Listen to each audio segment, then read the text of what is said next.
Bienvenue à l'église évangélique libre de Poitiers, c'est ici, dans ces lieux absolument sympathiques, chaleureux, conviviaux, chacun est bienvenu. Vous pouvez entrer, sortir comme vous voulez. C'est notre église, on est des amis et puis on a envie de partager ce qu'on a sur le cœur, c'est-à-dire une rencontre extraordinaire avec celui qui est Dieu et qui s'est révélé en Jésus-Christ. Alors si vous voulez venir avec nous, n'hésitez pas, c'est entre autres ici, vous serez les bienvenus.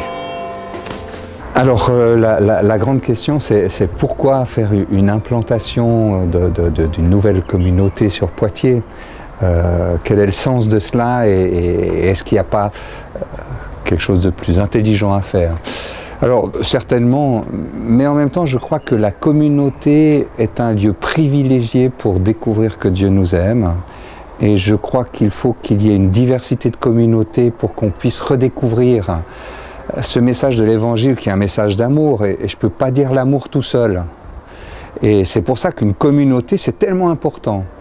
Et puis en même temps je crois que les formes dans lesquelles la plupart de nos communautés ont l'habitude de fonctionner depuis des centaines, pour certaines des milliers d'années, aujourd'hui ont de la peine à rejoindre la grande masse de la population française, des hommes et des femmes qui habitent en France, puis on est là pour eux.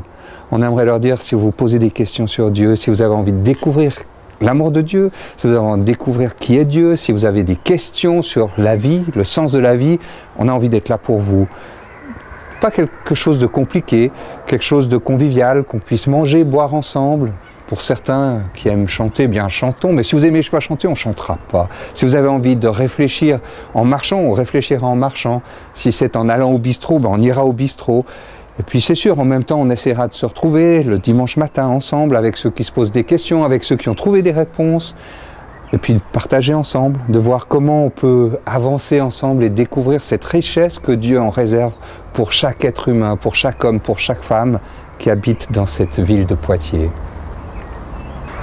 Alors, ce qu'on aimerait partager, c'est de découvrir que l'Église, ce n'est pas une forme. On se rend compte aujourd'hui dans l'implantation que de nouvelles communautés que ce qu'on nous reproche, par exemple, c'est que on vient pour poser des questions sur Dieu, puis on nous demande de chanter.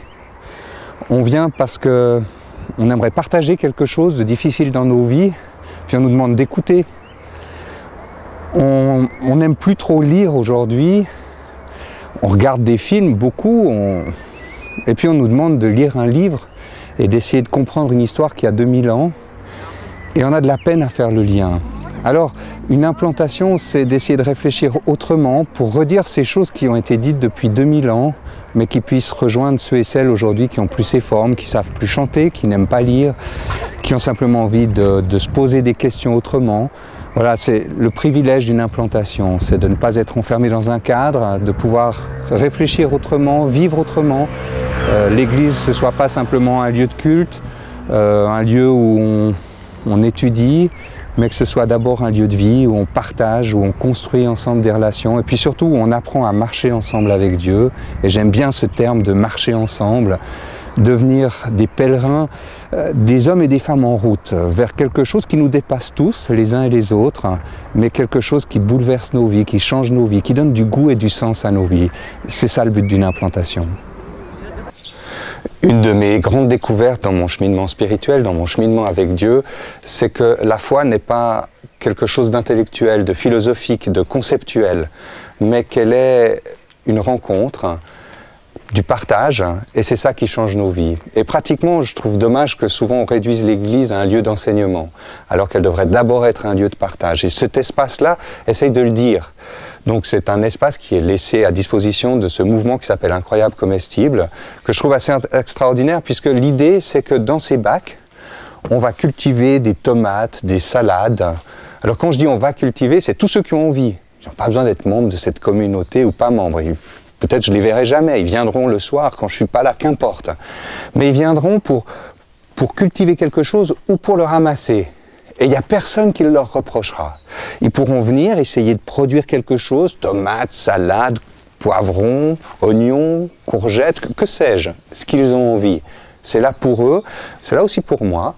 C'est un lieu où voilà, on peut essayer de produire quelque chose qui va nourrir nos vies. Pour moi, c'est ça l'Église. Et puis, il n'y a pas besoin d'une appartenance quelconque à quelqu'un. C'est Dieu qui nous a donné la vie, puis qui fait pousser, et qui fait pousser les bonnes et les mauvaises plantes. Puis si vous avez envie de venir dans cette communauté, ben, vous pourrez venir peut-être simplement cultiver, puis vous direz, mais après j'ai envie de causer. Alors on a fait ce banc, j'ai trouvé ça super, comme il dit, c'est pas moi, c'est cette équipe de gens qui ont investi ce lieu, ils ont fait ce banc pour avoir un lieu où on peut s'asseoir et puis échanger. Alors ici, vous aurez normalement, je ne sais plus comment ça s'appelle, un espace où on va mettre des herbes aromatiques, uniquement des herbes aromatiques. Là, c'est plutôt les légumes. Et puis ici, ce sera les fleurs. Des fleurs, pour ceux qui aiment les fleurs. Et ce sera simplement des fleurs. On va créer tout un espace, aussi en rond, là de même. Et puis là, vous aurez les fleurs, là, vous aurez les herbes aromatiques. Puis là, vous aurez les légumes. Puis normalement, ici, on avait mis un petit bac, et puis on fera des semis. C'est-à-dire qu'on prévoira déjà la culture de l'année prochaine. Je trouve ça extraordinaire, parce que c'est tout ça qui permettra que ce lieu d'échange devienne vraiment un lieu de partage, qui produit et qui enrichit la vie de ceux qui voudront s'y impliquer. Pour moi, c'est ça l'Église. Un lieu où ensemble on vient avec ce qu'on est, on partage, et puis ça produit quelque chose qui peut nourrir la vie des autres, ou parfois même nourrir ma propre vie. Venez relever ce défi avec nous, vous verrez, c'est une belle aventure. Les 2 années qui ont précédé notre déménagement sur Poitiers et le travail d'implantation concret sur Poitiers, nous avons fait des semaines d'évangélisation à Poitiers. Nous avions loué un local dans un quartier de Poitiers pour accueillir les gens, pour faire des manifestations, leur offrir à manger. Et puis nous venions en ville pour nous mettre en relation avec les gens. Et j'avais un ami, un collègue pasteur, qui est en même temps physiothérapeute, kinésithérapeute, et qui avait une chaise de massage. Et nous nous mettions là, à l'angle, juste devant Tissot, Karl, qui est une boutique de luxe. Et puis, il me massait devant tout le monde et les gens s'arrêtaient. Et alors, cet ami a une capacité d'échange assez extraordinaire. Et il expliquait aux gens, d'une part qu'il leur offrait un massage gratuit, donc je m'en retirais de la chaise et puis il commençait à masser de nouvelles personnes. Et pendant le massage, il leur expliquait que la bonne nouvelle de l'Évangile concernait l'entier de la personne humaine et pas simplement le cerveau ou une réflexion, mais que Dieu voulait nous toucher dans tout ce que nous étions. Nous avons fait sensation lors de ces rencontres, de ces actions, et ça reste des moments privilégiés qui disent vraiment ce que nous croyons. L'Évangile n'est pas simplement quelque chose qui a trait avec notre avenir, notre éternité, notre problème de culpabilité, mais vraiment est quelque chose qui touche l'entier de notre humanité. Dieu veut nous transformer dans tout ce que nous sommes, il veut nous bénir dans tout ce que nous sommes, et tous les moyens utiles que nous pourrions trouver pour le dire, pour le manifester, à mon sens, sont bons et touchent les gens d'aujourd'hui. Il y avait foule à ce moment-là qui nous entourait, foule d'enfants, de jeunes, mais aussi de moins jeunes, qui s'étaient interpellés et qui, c'est vrai, se sont arrêtés simplement pour entendre. Ce furent des bons moments.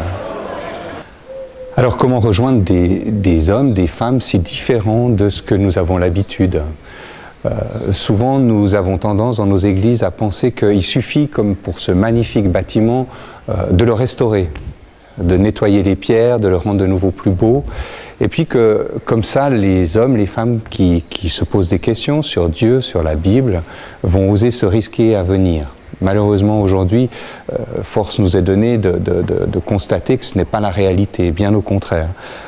Il y a plus d'hommes et de femmes qui ne savent même plus finalement ce qu'est la foi chrétienne, Jésus, l'Évangile, et qui n'oseront même pas entrer dans nos bâtiments parce qu'ils ont peur de ce qui leur a été raconté, peur d'être enfermés, emprisonnés dans des schémas, dans des manières de penser, de perdre donc leur liberté, peur de se sentir mal à l'aise, de ne pas savoir finalement comment se comporter, puisqu'ils n'ont aucune habitude, et pour nous-mêmes, nous mettant en difficulté, puisqu'ils vont nous interpeller aussi sur notre manière de vivre, ils vont parfois la remettre en question, et nous-mêmes ne saurons pas comment changer, évoluer, transformer, quoi transformer.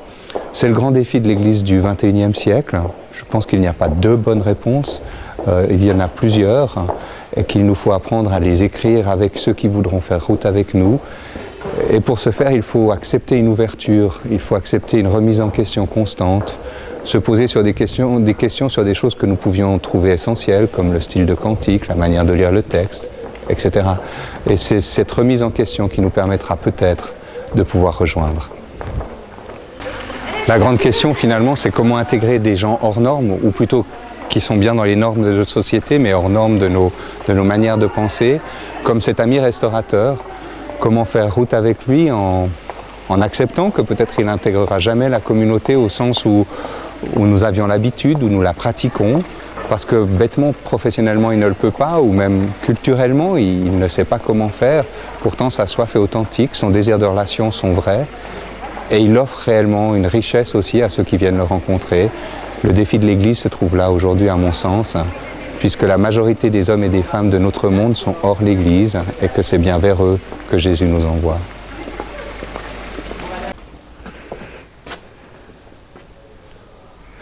Lorsqu'on recherchait des locaux, cette chapelle était disponible à la location et on a longuement hésité à la récupérer parce qu'on trouvait que symboliquement c'était super. Pour les gens, ça enlève beaucoup de facteurs de peur.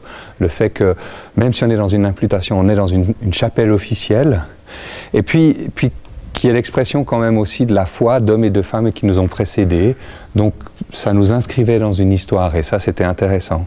Après malheureusement on n'a pas pu suivre ce projet puisque au niveau des coûts du chauffage, on explosait nos budgets et donc on ne s'est pas risqué à ce choix financier. Mais on le regrette encore parfois parce que ça aurait été quand même magnifique de pouvoir se retrouver dans un lieu comme ça qui aujourd'hui n'est plus un lieu de foi, de spiritualité, mais plutôt de spectacle ou de manifestation de jeunes, de pouvoir en faire un lieu où on redise aussi la foi de manière actuelle et aujourd'hui. Je pense que ça aurait été intéressant comme impact. Bon, après, il y avait aussi le problème parking, le problème voilà, de la vie d'une communauté. C'est vrai qu'au niveau des partages, des barbecues, ça aurait été moins évident. Donc, on n'a pas regretté notre choix. Je trouve que cette place est à l'expression de souvent notre réflexion sur l'implantation, le développement de nouvelles communautés. On cherche à faire quelque chose de très beau et on pense qu'on est toujours les premiers à inventer la poudre. Et je pense qu'on se complique beaucoup la vie, alors que l'on pourrait se simplifier la vie si on osait se risquer à se laisser enrichir par d'autres qui ont vécu des expériences, des échecs, qui ont essayé de les conceptualiser et qui nous offrent et qui nous mettent à disposition aujourd'hui des outils qui facilitent le travail. Le but, c'est pas de dire que c'est la vérité, que c'est juste, que c'est faux, mais c'est de réfléchir en termes d'efforts dans la durée, d'efforts même dans le démarrage. Il y a des clés pour l'implantation et le développement d'églises que d'autres ont réfléchi avant nous et qui, lorsqu'elles sont simplement pratiquées, nous facilitent la vie, nous la rendent plus agréable et permettent des résultats souvent beaucoup plus satisfaisants. Croire chaque fois qu'on a inventé la poudre nous met souvent en difficulté et nous fait refaire des erreurs et crée souvent des frustrations, voire des souffrances, des amertumes que nous aurions pu éviter de manière vraiment facile si simplement nous avions pris le temps d'aller écouter, d'essayer de faire le tour de ce qui existe, de ce qui a été conceptualisé, pour essayer de mettre en pratique et d'éviter ce que d'autres nous disent qui a été des lieux de difficulté, de souffrance pour eux.